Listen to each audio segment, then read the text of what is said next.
Salam dəyərli abituriyentlər və müəllimlər. Bugün dalğa optikası başlığından işığın dalğa xassələri, işığın dispersiyası başlığındakı testlərin izahına baxacağıq. Videoya keçməzdən əvvəl videomu bəyənib kanalıma abunə olmağı unutmayın. Gəlin başlayaq. Bir nömrəli sualda bizə deyir ki, dalğa uzunluğu 3,2 metr olan dalğanın eyni fazada rəqs edən iki ən yaxın nöqtəsi arasındakı məsafə. Uşaqlar, elə dalğa uzunluğunun iki ən yaxın nöqtəsi arasındakı məsafə deyəndə elə bizim dalğa uzunluğu, yəni lambda nəzərdə tutulur. Lambdanın tərifi də elə iki ən yaxın nöqtə arasındakı ən qısa məsafədir. Ona görə də cavab olur 3,2 metr. Yəni D variantı. 2. İşıq bir mühitdən başqa mühitə keçərkən sürəti 3 dəfə artarsa tezliyi. Bir mühitdən başqa mühitə keçəndə tezlik, period dəyişmir. Y variantı. 3. İşıq bir mühitdən başqa mühitə keçərkən sürəti 2 dəfə azalarsa, dedik ki, tezliyi dəyişmir. 4. Qırmızı qərənfilə yaşıl şüşədən baxdıqda o necə görünər? Uşaqlar, qırmızı qərənfilə yaşıl şüşədən baxdıqda, yəni qırmızı rəngə yaşıl şüşə tərəfindən baxanda o qara rəngdə görsənir. D variantı. 5. Monoxromatik işıq şüaları birinci mühitdən ikinciyə keçərkən dalğa uzunluğu bu qədər azaldı. İkinci mühitin birinciyə nəzər nisbi sındırma misalı. Lambda bərabərdir. Lambda 0 bölünsün n. Lambda sındırma misalından tərs asılıdır. İkinci mühitin birinciyə deyirsə n2 bölü n1'dir. O da bərabər olur onda lambda 1 bölü lambda 2'yə. Lambda 1 0,6, lambda 2 də 0,4'dür. Bu da mənə verir 1,5. Yəni 5'də cavab olur Y variantı. 6. Sındırma misalı n olan mühitə işığın dalğa uzunluğu hansı ifadəyə təyin olunur? Lambda bərabərdir, lambda 0 bölünsün n, yəni B variantı. 7. Mühitin sındırma misalı hansı ifadəyə təyin olunur? Baxın, düstur budur. Buradan sındırma misalını tapsam, lambda 0 bölünsün lambda alırım. Yəni cavab olur C variantı. 8. Mühitin sındırma misalının düşən işığın tezliyindən asılılığı necə adlanır? Bu asıllıq uşaqlar işığın dispersiya hadisəsi adlanır. 9. Mühitin sındırma misalının düşən işığın dalğa uzunluğundan asılılığı necə adlanır? Bu da yine dispersiya hadisəsidir. A variantı. 10. Hansı rəngli işıq dalğası üçün mühitin sındırma misalı ən kiçikdir? Baxın, yazıram. Qarı, nənə, 80 yaşında, məxmər, gülə, bənzər. Mən bunu yazdıqdan sonra burada aşağıya doğru getdikcə mühitin sındırma misalı artır. Əgər mənə deyirsə ki, ən kiçikdir, onda qırmızı şüanı götürərəm. Cavab olar B variantı. 11. Hansı rəngli işıq dalğası üçün şüanın sındırma misalı ən böyükdür? Baxın, sıralamanı yazmışam. Dedim, yuxarıdan aşağıya gəldikcə sındırma misalı artır. Ən böyük istəyirsə bənövşəyidir. Cavab olur Y variantı. 12. İşıq bir mühitdən başqa mühitə keçərkən dalğa uzunluğu 3 dəfə azarsa tezliyi. Bir mühitdən digərinə keçəndə tezlik, period dəyişmir. D variantı olur. 13. Dalğa uzunluğu 3,6 metr olan dalğanın eyni fazada rəqs edən iki ən yaxın nöqtəsi arasındakı məsafə ilə dalğa uzunluğudur. Ona görə cavab 3,6'nın özü olur. Yəni D variantı. Sonra gəlirik 14. Hansı narıncı rəngli işıq şüası hansıdır? Sıralamanı yazsam, qarı, nənə, 80 yaşında, məxmər, gülə, bənzər. Bunu yazandan sonra baxıram ki, qırmızını verib, qırmızıdan sonraki narıncı olmalıdır. Onda 1 olur. Götürürəm D variantını. 15. Ağ ışıq şüası şüşə prizmadan keçdikdən sonra ayrıldığı rəngli şüalardan 4'ü göstərilmişdir. Hansı şüaya uyğun dalğa uzunluğu ən kiçikdir? Baxın, yuxarıdan aşağıya doğru getdikcə, qarı, nənə, 80 yaşında, məxmər, gülə, bənzər. Bu sıranı yazandan sonra yuxarıdan aşağıya getdikcə bayaq dedim ki, tezliyi artır. Tezliyi artırsa lambda bərabərdir. Lambda 0 bölünsün indi üstünə görə tərs asıdır. Lambda azalmalıdır. Mənə deyirsə ki, ən kiçikdir, ən aşağıda olanı götürməliyim. Yəni cavab olur A variantı. 16. Ağ işıq şüası şüşə prizmadan keçdikdən sonra ayrıldığı rəngli şüalardan 4'ü göstərilmişdir. Hansı şüaya uyğun dalğa uzunluğu ən böyükdür? Dedik ki, yuxarıdan aşağıya gəldikcə sıralamada sındırma misalı artır. Onda lambda tərs asılı olduğu üçün azalır. Məndən də ən böyük istərsən yuxarıdakı olacaq. Yəni 1. 17. Ağ işıq şüası şüşə prizmadan keçdikdən sonra ayrıldığı rəngli şüalardan 4'ü göstərilmişdir. Hansı şüaya uyğun kvantın enerjisi ən kiçikdir?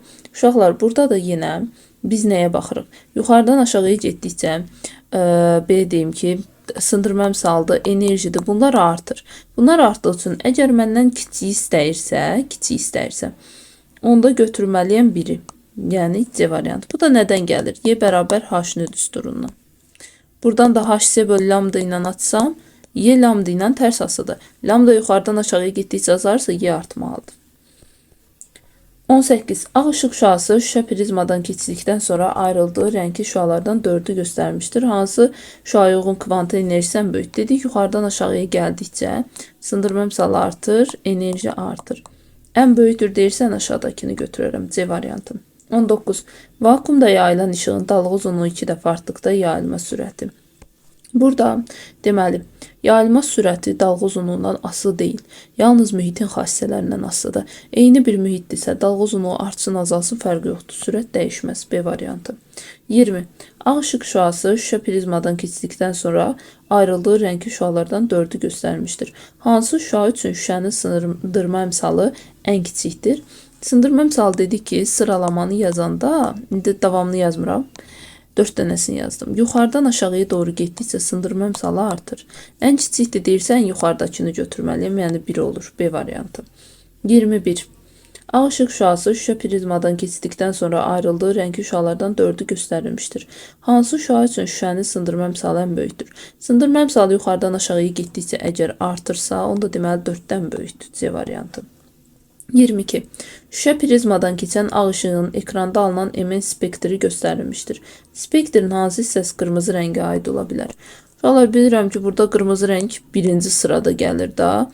Deməli, onda 1-ci sırada olan bir hissəsini götürərəm. Cavab olar D variantı. 23-də də spektrin bənövşəyi deyirsə, qarı nənə 80 yaşında məxmər gülə bənzər yazanda bənövşəyi ən sonuncu olmalıdır. Ona görə 5'i götürərəm. Yəni 23-də cavab A olar. 24. Monoxromatik işıq havadan şüşəyə keçərkən işığın dalğa uzunluğu. Lambda necə dəyişər deyir? Havadan şüşəyə keçərkən, yəni lambda şüşəni lambda havaya bölməliyəm. Onda tərsinə n havanı n şüşəyə bölməliyəm, çünki tərs asıdırlar. N hava 1'dir, n şüşədə budur, 2'də 1. Yəni bu azalır. 2'də 1 dəfə, yarısı qədər. 50%, yəni azalmalıdır. 24'də B olur. 25. Uzunluğu 300 nanometr olan işıq dalğasının iki nöqtəsi arasındakı məsafə 50 nanometrdir. Həmin nöqtələr arasındakı fazalar fərqini hesablayın. Düsturumuz var idi. Delta fi bərabərdir 2 pi delta s bölünsün lambda. Buradan da hamısını yerinə qoysam, uzunluğu verib və iki nöqtə arasındakı məsafəni də verib. 2 pi 6'dır. Uzunluq lambdadır 300 nanometr. S'i də ki 50 nanometr götürürəm. Bu da elə mənə 1 verir. Baxaq cavaba. Hə, pini açmayaq. Çünki pi ilə verib cavabları. Onda 2 pi vurulsun 50 bölünsün 60 olar. Bu da mənə verəcək 60 yox 300. 300 yazsam. Bunu bundan ixtisar aparsam cavab pi bölünsün 3 düşməlidir. Yəni D variantı. Gələk indi növbəti suala. Uzunluğu 400 nanometr olan işıq dalğasının fazalar fərqi pi olan iki nöqtəsi arasındakı məsafə. Deməli, delta fi bərabərdir 2 pi delta s bölünsün lambda. Buradan delta s'i tapanda delta fi vurulsun lambda bölünsün 2 pi alıram. O da bərabərdir. Pi böl 2 lambdan 400 verib, o biri də 2 pidir. Bilər gedər, bu da 100 düşür. 100 nanometr və 0,1 mikrometr olur. Cavab olur Y variantı. 27.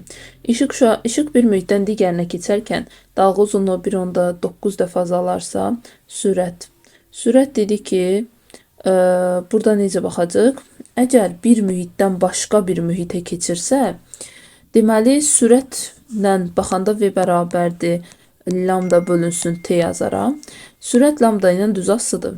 Bu düz asılılıq nə deməkdir? Əgər bir mühitdən digərinə keçəndə lambda 1,9 dəfə azalıbsa, deməli sürət 1,9 dəfə azalıb ki, lambda da ondan asılı olduğu üçün 1,9 dəfə azalıb. Yəni cavab olur D variantı.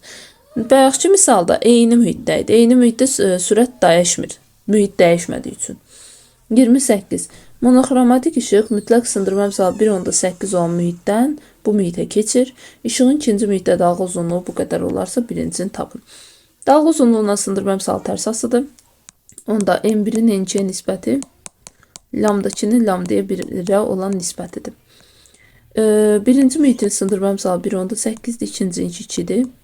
İkinci mühitin sındırma əmsalını lambdasını 3,6 vurun üstü -7, birinci mühit yoxdur.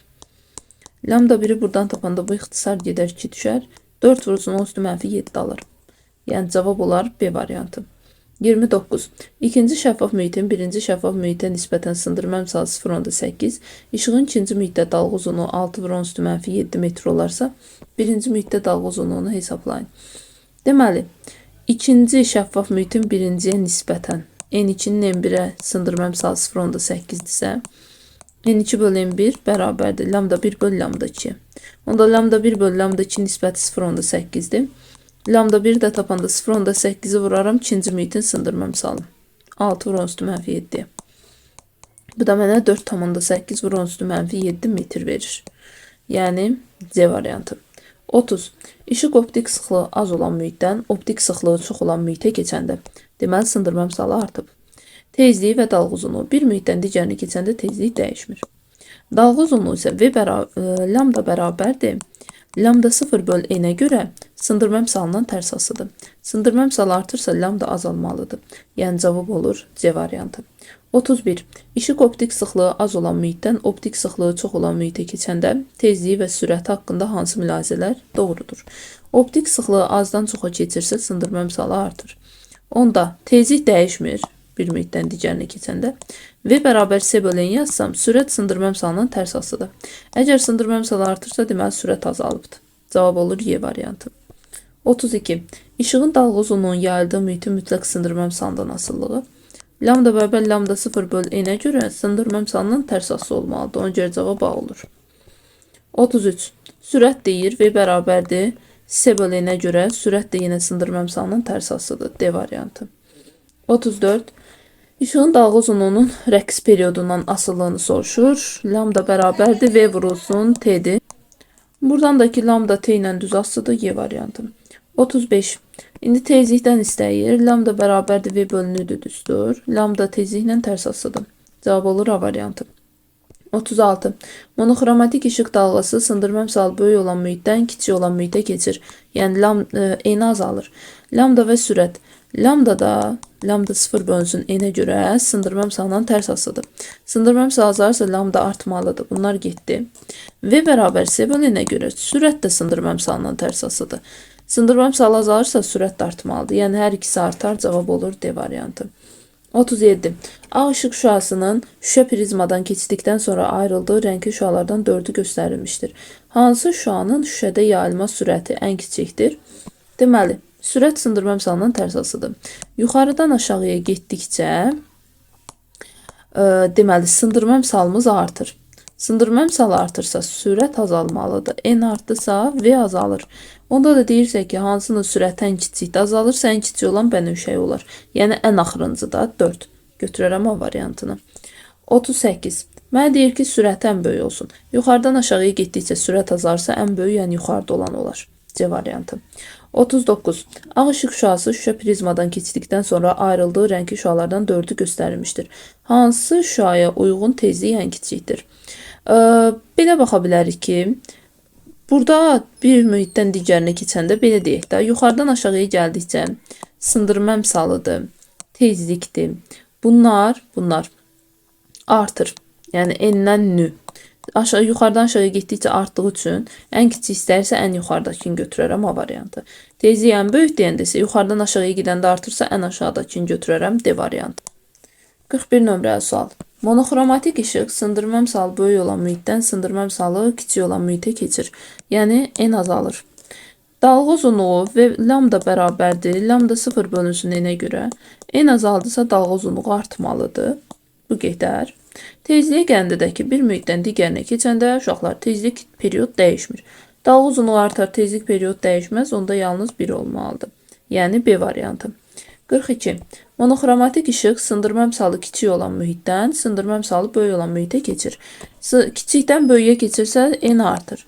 N artırsa lambda bərabərdir. Lambda 0 bölünsün n-ə görə n artdısa dalğa uzunluğu azalmalıdır. Tezlikdəki bir mühitdən digərinə keçəndə dəyişmədiyi üçün dəyişməz qalır. Yəni cavab olur 1. Yalnız 1. 42-də variantı. 43. Monoxromatik işıq dalğası optik sıxlığı böyük olan mühitdən kiçik olan mühitə keçir. Deməli, n azalır. Onda lambda bərabərdir. Lambda 0 bölünsün n-ə görə n azaldısa dalğa uzunluğu artmalıdır. 1-i götürürəm. Periyoddakı bir mühitdən digərinə keçəndə dəyişmir. Ona görə də cavab olar 1-5 C variantı. 44. Monoxromatik işıq dalğası optik sıxlığı kiçik olan mühitdən optik sıxlığı böyük olan mühitə keçir. Hansı ifadələr doğrudur? Sındırma əmsalı deməli artıb. Onda V bərabər C bölünə görə sındırma əmsalı artıbsa sürət deməli azalıbdır. Rəqsin periodu tezliyi də bir mühitdən digərinə keçəndə dəyişmədiyi üçün cavab olur 1-4, yəni Y variantı. 45. Ağ ışığın şüşə prizmada dispersiyası zamanı alınan şüalardan ikisinin yolu göstərmişdir. Tezlik və sürətləri. Yuxarıdan aşağıya getdikcə dedik ki, məsələn, qırmızı narıncı sırasına yuxarıdan aşağıya getdikcə sındırma əmsalı tezliyi artır, sürət dalğa uzunluğu azalır. İndi burada baxıram ki, əgər yuxarıdan aşağıya getdikcə məsələn sürət azalırsa, deməli V1-dəki sürət V2-dən çoxdur. Tezliyi artırsa, onda N2-dəki tezlik də N1-dən çoxdur. Deməli, cavab olur D variantı. Gəlir indi 46 nömrəli suala. Ağ ışığın şüşə prizmada dispersiyası zamanı alınan şüalardan ikisinin yolu göstərilmişdir. Şüaların dalğa uzunluqları və sındırma əmsalları. Dediyim kimi, yuxarıdan aşağıya getdikcə, yəni qarı, nənə, 80 yaşında hamısını yazmıram. Bu sıralama ilə getdikcə aşağıya doğru sındırma əmsalı artır. Dalğa uzunluğu da sındırma əmsalından tərs asılı olduğu üçün dalğa uzunluğu azalır. Burada da baxanda görürəm ki, yuxarıdan aşağıya doğru gedəndə gəl lambda azalırsa, lambda 1 lambda 2-dən böyük olmalıdır. Sındırma əmsalı artırsa, n2 n1-dən böyük olmalıdır. Yəni lambda 1 lambda 2-dən böyük olur, n2 də n1-dən. 46-da cavab olur Y variantı. 47. Şəffaf prizma üzərinə düşən ağ işıqdan alınan monoxromatik 1 və 2 şüalar üçün Euler-Venn diaqramında uyğun ifadələri müəyyən edin. Yuxarıdan aşağıya getdikcə dedik ki, lambda sürət azalır, sındırma əmsalı və tezlik artır. İndi dalğa uzunluğu böyükdür deyirsə, yuxarıdan aşağıya doğru gedəndə əgər lambda azalırsa, deməli 1-də dalğa uzunluğu daha böyükdür. Sürət yenə 1-də böyükdür, çünki yuxarıdan aşağıya doğru getdikcə azalır. Sındırma əmsalı yuxarıdan aşağıya doğru getdikcə artdığı üçün 2-də daha böyükdür. Tezlik də 2-də böyükdür, çünki artır aşağıya doğru. Hər ikisi vakuumda yayıla bilər. 1, 2, 5, 3, 4 olur. 1, 2, 5, 3, 4, 47-də cavab A variantı. 48. Şəffaf prizma üzərinə düşən ağ işıqdan ayrılan monoxromatik şüalar üçün Euler-Venn diaqramı. Şüalar yuxarıdan aşağıya getdikcə lambda sürət azalır, sındırma əmsalı və tezlik artır. Dalğa uzunluğu ən kiçikdir deyirsə, birincinin ən kiçik olur. Sürət də birdən kiçik olur. Sındırma əmsalı daha kiçik olan ikincidədir. Tezliyi də onda kiçik olur. Hər ikisi vakuumda yayıla bilir. 1, 2, 5, 3, 4. Yəni cavab olur C variantı. 49. Açar sözlərdən hansı ardıcılıqla istifadə etməklə mətni tamamlamaq olar? Deyir ki, şəffaf üçüzlü prizmanın yan səthinə düşəndə ağ işıq düşür. Sınaraq ağ işıq 7 rəngə parçalanır. Bunlardan ən böyük dalğa uzunluğuna malik işıq. Baxın, sıralamanı yazıram. Qarı, nənə, 80 yaşında məxmər gülə bənzər. Yuxarıdan aşağıya doğru getdikcə sındırma əmsalı artdığı üçün lambda azalır. Ən böyük dalğa uzunluğu deyirsə, ən böyük dalğa uzunluğu qırmızıdadır. 1-i gətirirəm. Ən kiçik dalğa uzunluğu isə bənövşəyidə olur. Bu rənglər üçün prizmada sındırma əmsalı ən böyük olan. Yuxarıdan aşağıya getdikcə sındırma əmsalı artırsa bənövşəyidən böyük. Sındırma əmsalı kiçik olan isə qırmızıdır. Yəni cavab olur 3, 1, 2, 2, 1. Y variantı. 50. Açar sözlərdən hansı ardıcılıqla istifadə etməklə mətni tamamlamaq olar? Deyir ki, şəffaf üçüzlü prizmanın yan səthinə düşərək 7 rəngə parçalanır. Bu ağ işıqdır. Qalanlar getdi. Bunlardan ən böyük tezliyə malik uşaqlar yuxarıdan aşağıya getdikcə rənglərə doğru.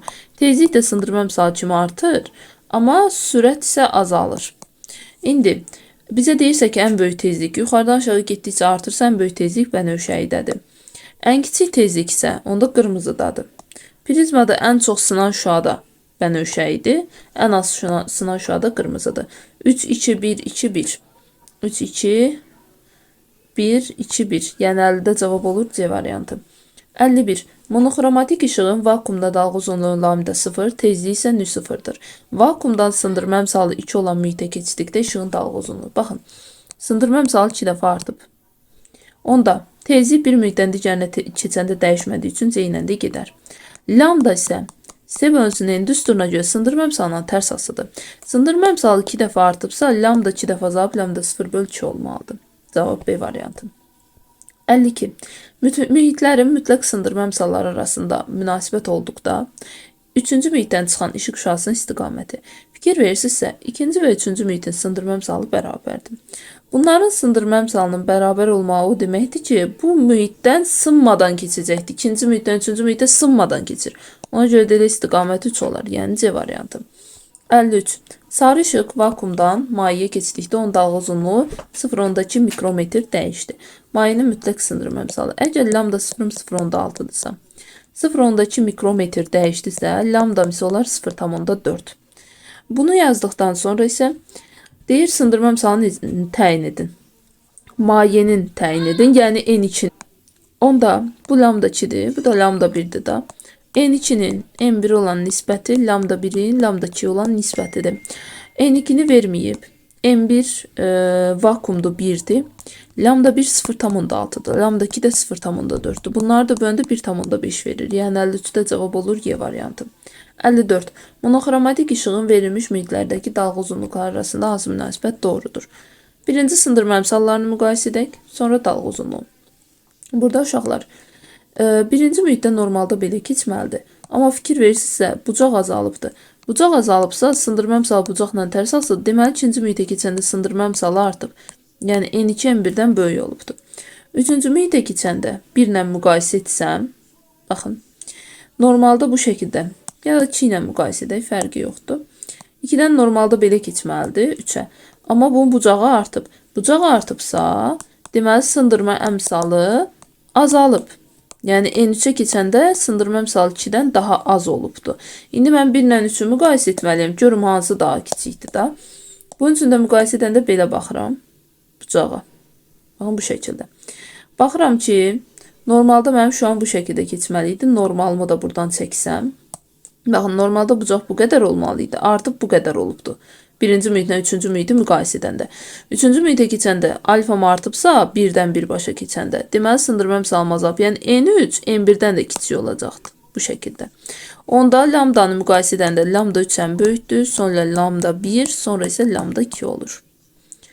Bir dəqiqə, işarələri düz yazmadıq. Lambda 3 böyükdür. Sonra lambda 1, sonra lambda 2. Yəni, cavab olur B variantı. Keçirəm 55 nömrəli suala. Tezlik verilib, sındırma əmsalı verilib. Mənə deyir ki, olan mühitə keçdikdə dalğa uzunluğu.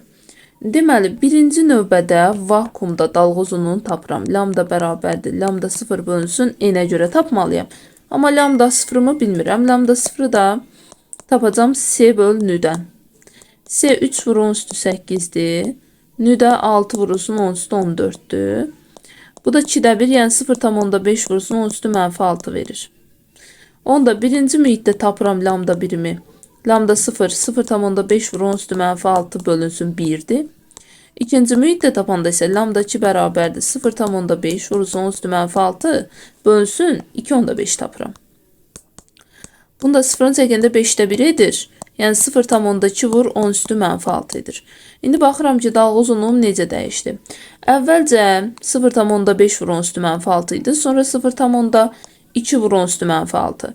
Bunda nanometrə çevirəndə görürəm ki, 300 nanometr, 300 nanometr. Deməli, nə edib bu? 300 nanometr azalıbdır. 0,5'dən 0,2'yə. Yəni, cavab olur B variantı. Keçək indi növbəti suala. 56. Hansı ifadələr doğrudur? Sudan havaya keçəndə uşaqlar, bunun perpendikulyar düşən işıq şüası ikinci mühitdən də perpendikulyar çıxır. Yəni, yayılma istiqamətini dəyişmir. Bu şüamızın bir xüsusiyyətidir. Sürətə gələndə V bərabər S bölünə görə sındırma əmsalından tərs asıdır. Sudan havaya keçəndə sındırma əmsalı azalır. Sındırma əmsalı azalırsa sürət artmalıdır. Dalğa uzunluğu da artmalıdır. Olmadığı üçün yalnız 1-3'ü götürürəm. 57. Yenə 90 dərəcə bucaq altında düşübsə yayılmadan istiqamətini dəyişmir. Yayılma istiqamətini dəyişmir. Havadan suya keçəndə sındırma əmsalı bu dəfə artır. Sındırma əmsalı artırsa V bərabərdir. S bölü n düsturuna görə n artdısa sürət azalmalıdır. Yəni cavab olur 1-2. 58. İşıq vakuumdan sındırma əmsalı 1.6 olan şüşəyə keçəndə sındırma əmsalı 1.6 dəfə deməli artıb. Lambda bərabərdir. Lambda 0 bölü n-ə görə sındırma əmsalı 1.6 dəfə artıbsa, lambda 1.6 dəfə azalıb. Tezlik dəyişməyib. Sürət də yenə V bərabərdir S bölü n-ə görə sındırma əmsalı 1.6 dəfə artıbsa, sürət də 1.6 dəfə azalıb. Yəni cavab olur 2-3-4. 59.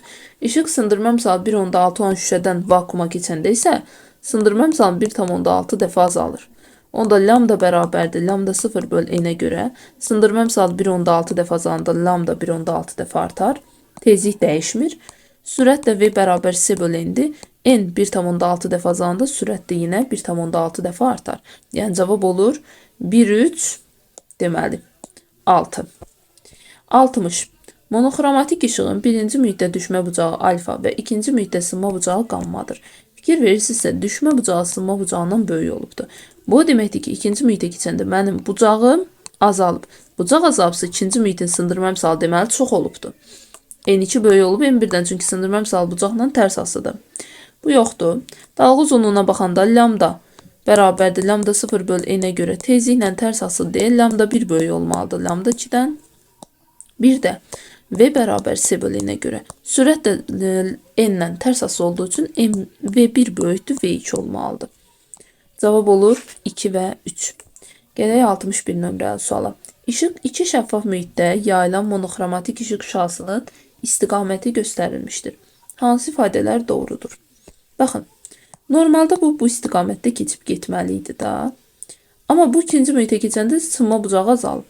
Bucaq azalbsa sındırma əmsalı artıb. Deməli, ikinci mühitin sındırma əmsalı birdən böyük olubdur. Tezliklər dəyişmir.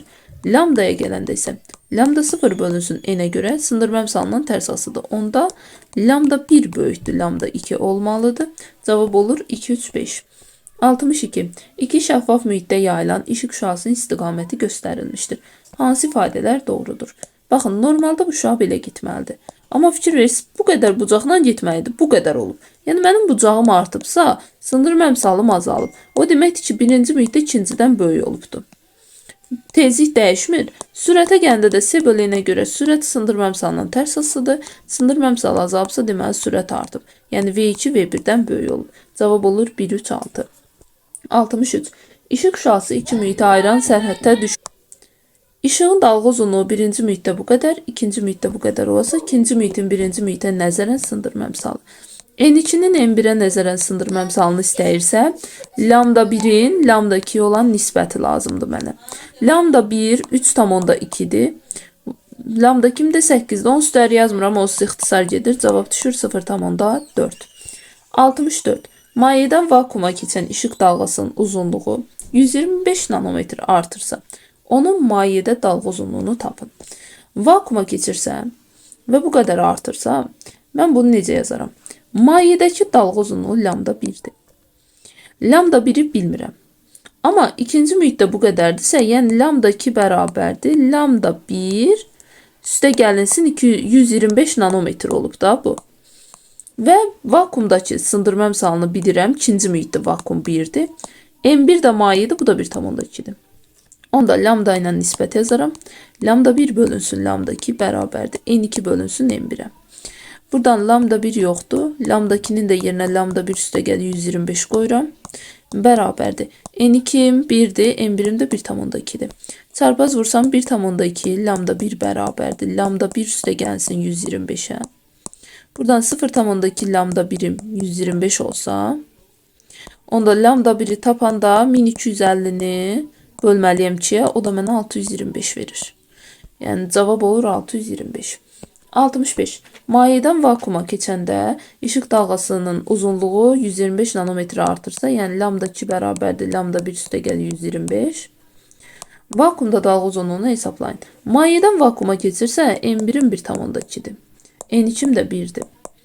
Onda yazaram ki, lambda 1'in lambda 2'ye olan nisbəti bərabərdir N2'nin N1'ə. Lambda 1 yoxdur. Lambda 2'nin yerinə lambda 1 üstə gəlir 125 qoyuram. Bərabərdir. N2'm 1'dir, N1'im də 1,2'dir. Bunu yazsam, buradan isə deməli nə alaram? Burada elə bir yeri lambda 1 bölü lambda 2 bərabərdir n2 bölünsün n1 olmalıdır. Mayedən vakuma keçirsə birinci mühitin sındırma misalı 1,2'dir da. 1,2 lambda 1 bərabərdir. Bir dəqiqə. Mayedən vakuma keçir. n1'im 1,2'dir. Bəs burada biz n1 yazmadıq bura. Hətta mayedən vakuma keçirdi. İkinci mühit də bu şəkildədir. Burada da yenə mayedən vakuma keçən işıq dalğasının uzunluğu 125 nanometr artıb. Onun vakumdakı dalğa uzunluğunu istəyir burada. Aydındır. Lambda 1 üstə gəlsin 125'dirsə, buradan lambda 1'i yenə 625 tapıram. Amma indi mən lambda 1 nədir? Mayedəkidir. Mən vakumdakini tapmaq üçün gətirib bir də 625'in üstünə 125 gəlməliyəm. Bu da mənə verir 750.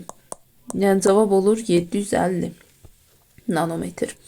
66. İki mühitin nisbi sındırma misalı ilə mühitlərdə yayılan sürətləri və dalğa uzunluqlarını müqayisə edin.